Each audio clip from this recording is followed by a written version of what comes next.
Hello, everyone. I f***ing love Daredevil. I mean, who doesn't love it? I would sacrifice my second-born son, not my first one, because I love him a lot. The best superhero show ever. It's got heart, it's got sauce. So when I heard about Daredevil Born Again, yeah, I was pretty hyped. But I was also scared.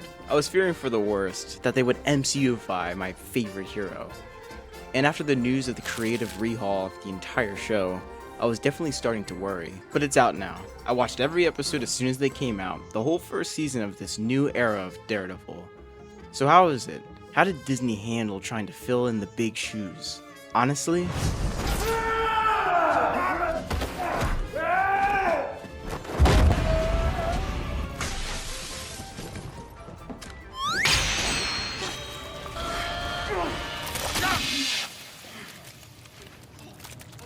it's a bit of a mess. But before we can get into the negatives, let's start off with the... Okay, let's just start off with the acting. As expected, it's great. Charlie Cox will always give his all as Matt Murdock no matter what, and it definitely shows. And same with Vincent D'Onofrio as Fisk. Even with this weird jumbled mess of a script, they still at least sort of feel like the Kingpin and Daredevil we know and love. And one thing I really liked was the stuff they were doing with the Punisher and the police officers. And it's an interesting way to take on the criticism of how his logo has been used. And it's also great that they are directly speaking about it instead of just hiding from it. Now, the original series is known for its impressive action scenes, particularly in its one-shot hallway scenes. They were such a staple to the series. They were gritty, realistic, and full of aggression, but with a lot of emphasis on style. So how does Born Again do in terms of competing? Not terrible, actually. I like the idea of him using his grappling hook more and flying around like he does in the comics, and I actually don't mind the fact that he is stronger and he is faster. I mean, he's officially in the MCU now, so he's rocking up with these guys, and it kind of makes sense. And I do like the brutality that they brought over here, but something just feels a little off sometimes. I don't know, I think maybe it has something to do with the CGI, but it just doesn't feel like it has the same weight as the original did, only in certain action scenes. If I'm going to be honest, I wasn't expecting the action to be nearly as good as the original at all, so the fact that it is this good is at very least a plus for me. But you know what's not a plus for me?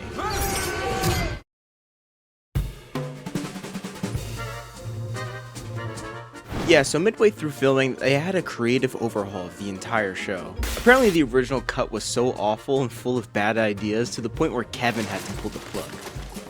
The only problem with this is that they kind of had to stitch together the old show and the new overhauled story, and that is where the complete mess comes in. It's insane how clearly you can tell you're watching the good part of the show versus the original. Seriously, some episodes go from very, very good to straight CW side plot. A lot of the new side characters feel so half-baked and underdeveloped. I don't even remember their names, I'm not even gonna lie to you.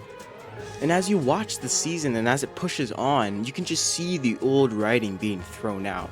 It's like this entire first season was only made for the sole purpose of undoing the damage that had been done beforehand, and giving us back to basics when around season 2 rolls around. For example, the first episode, which is completely new and added by the new writers, is generally pretty good.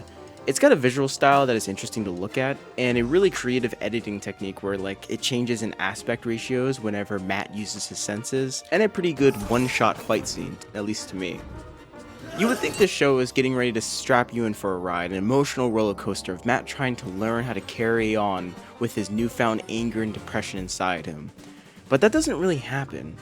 As the show goes on, especially in the middle episodes, the change in pace and tone is almost shocking. Take the bank episode for example. It felt very episodic and just honestly doesn't need to be there at all. It just means nothing in the grand overall plot of the show. This creates this weird pacing issue. It feels like not enough build up for the grand ending of the season, so you go through the show feeling simultaneously like nothing happened at all, but everything happened at the same time. Seriously, the last 2 episodes have so much going on, but it really isn't that satisfying because the build up and the payoff barely existed. The characters around Matt feel like they never push him into a direction that's satisfying or engaging. And speaking of characters, now admittedly, I don't know much about this character, but he looked super promising. A serial killer who only sees people as tools to make his horrific art made of his victim's blood.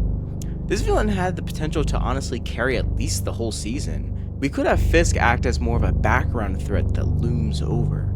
I feel like there could have been many different ways this character could go, instilling fear into the city of New York, where Matt must put the mask back on and to face it. Yet he gets beaten by Daredevil instantly in the first time they meet and is off immediately upon their second fight.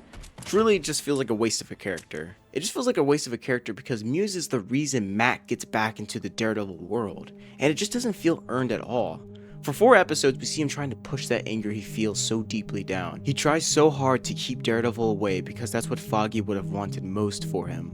Imagine how powerless Matt Murdock feels. His grip and control over the world is fading fast. His clients are ending up dead on the streets. There's a task force of people dressing up like the Punisher, murdering and oppressing those they see fit. Fisk becomes mayor, Bullseye breaks out of prison. All these storylines and ideas are so good, I just wish the show would dive into them more. I know for this whole segment I've been negative, but to be honest, the show itself was pretty good. I actually enjoyed myself when it was good. When we got to these good beats, when the story was actually doing its thing, is when I really started to enjoy it. It's just really unfortunate that the writers and the showrunners had to Frankenstein all these ideas into one cohesive story. But honestly, with all that in mind, the show itself really isn't that bad. If anything, it just makes you really hyped for season 2, because that sounds like it's going to be a banger.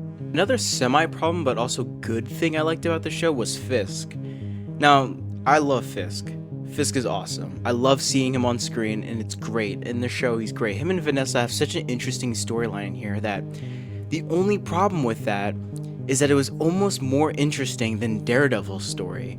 I often found myself wanting to watch Wilson's storyline way more than Daredevil's, and I just think that that's a problem. In the original show, we had this great blend. We had this great structure where we would want to see Matt Murdock's story, but we also wanted to see Wilson Fisk's story just as equally, and I think that's what this show is missing. It's that good balance. Even Wilson's side characters are more interesting than Matt Murdock's. So hopefully by season 2 we'll have a better development on the Man Without Fear. And he really deserves it because in my opinion, Matt Murdock is the best MCU character. Someone who is so filled with anger, so filled with harsh, cruel rage of the devil.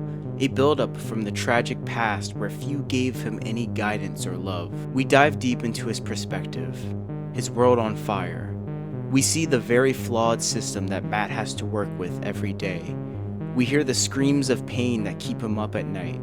We understand why he is the way he is. He uses violence because that's the only way he can let that rage out of him. The only way he can gain some kind of control in his world. But the violence here is different from other superhero media. It isn't epic, effortless, and flashy.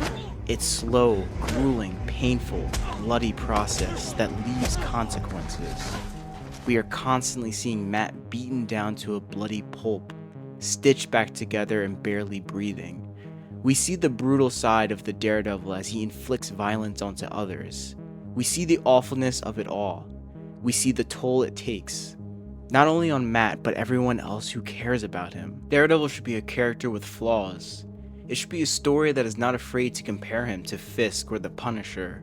The rooftop scene shows us how our scars and grief can transform us. Daredevil, the man without fear, the man who is filled with anger, while Punisher is the man with nothing to lose, someone who is filled with hatred.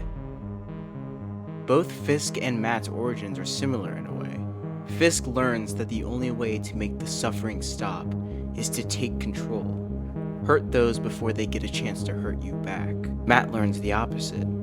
Matt learns no matter how hard you fight, you'll never have any control. His mother leaves, his vision is taken, and so is his father. He could so easily fall into that pit where Castle and Wilson reside, but he doesn't.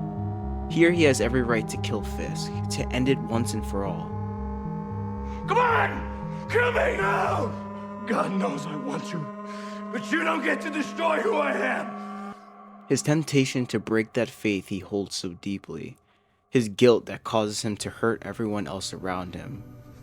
But when he saves that scared child, a child who's taken away from his father, just like him, a child who has lost all control, that's when he's truly Daredevil. He lifts up his mask before he enters.